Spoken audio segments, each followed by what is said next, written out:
Well guys, till now in this lecture we have discussed about the dual nature of electromagnetic radiations, the atomic spectrum, that is emission spectrum and absorption spectrum, and let's talk about the hydrogen spectrum.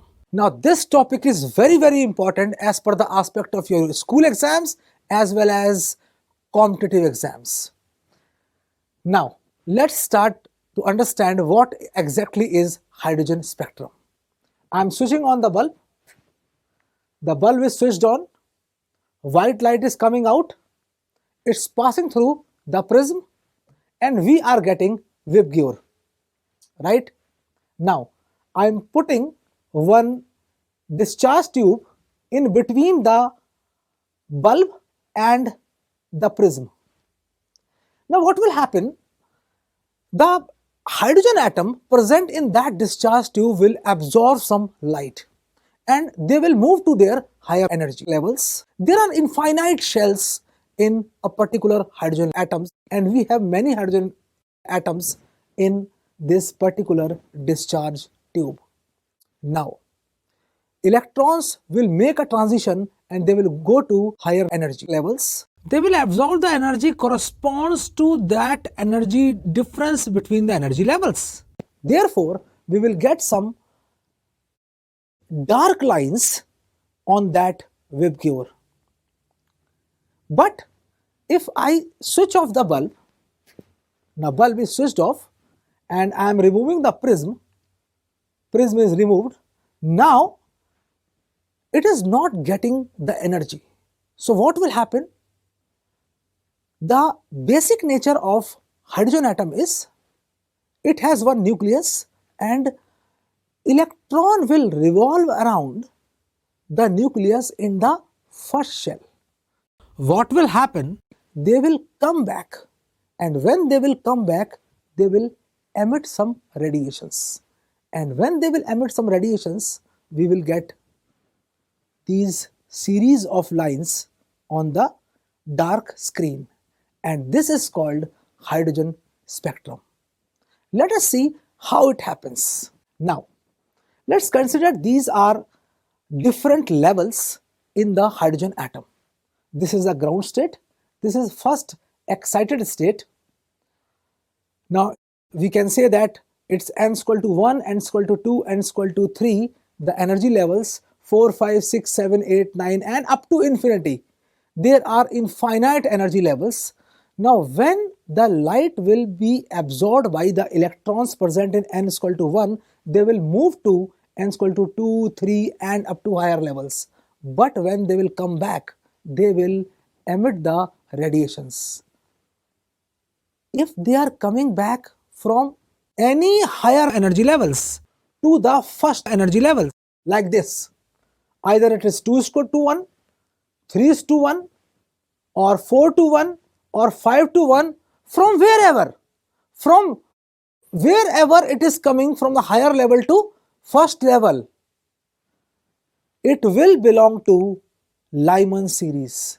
So this is called Lyman series.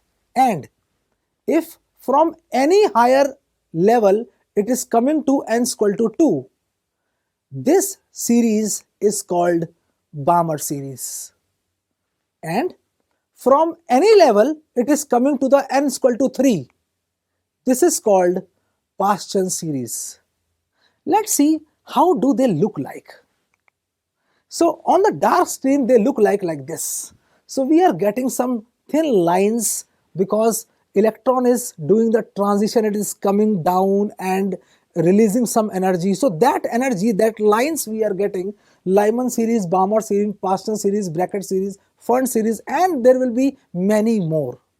So let us understand more about these series and the transitions. So we have different type of series. N1 means the final state to which the electron is coming back, and N2 is from where the electron is coming, and the spectral region means we have studied in the previous lecture the electromagnetic radiation has some wavelength and we have to know that which wave corresponds to which range of the wavelength in the electromagnetic spectrum. And we studied the electromagnetic spectrum, and we know that there are some ranges given in the electromagnetic spectrum. For example, in WebGear, we have 400 to 750. If the wavelength is from 400 to 750, we can see that particular wave. We have the different ranges of different radiations. We have the range for X-rays, we have the range for ultraviolet, we have the range for infrared, for visible range, for radio waves, and many more, right? So, Lyman series, electron will come down to n equal to 1 and from anywhere, from second shell, from third shell, from fourth shell, fifth shell, wherever. But if electron is coming from any higher level to n is equal to 1, the energy emitted or the wavelength that will be of that particular energy, that wavelength will correspond to ultraviolet, right?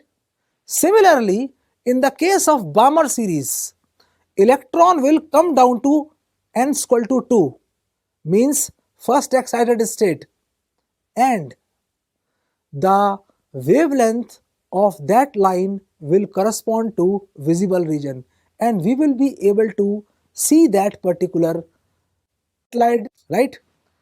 Similarly, in the case of Paschen series, it will come down to the third shell and from fourth, fifth, sixth, and it will belong to infrared region. Then bracket, then fund, and there is one more, Humphrey. If electrons jumps from any higher level to 6th level, then we get the spectral region of far infrared.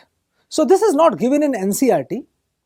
Now, again I am showing the same diagram, this one, from anywhere, from the second shell to first shell, or third to first shell, or fourth to first shell, or fifth shell to first shell, or sixth shell to first shell, from anywhere. If from any higher shell to first shell electron is jumping, we will get the electromagnetic radiation, and those electromagnetic radiation will have the wavelength corresponding to ultraviolet, right? And you can see that in the Balmer series, there are different colors, we can see them. So, Balmer series belongs to visible region and Paschen series belongs to infrared, right? So, this was hydrogen spectrum, and this is very, very important. Let's solve some questions.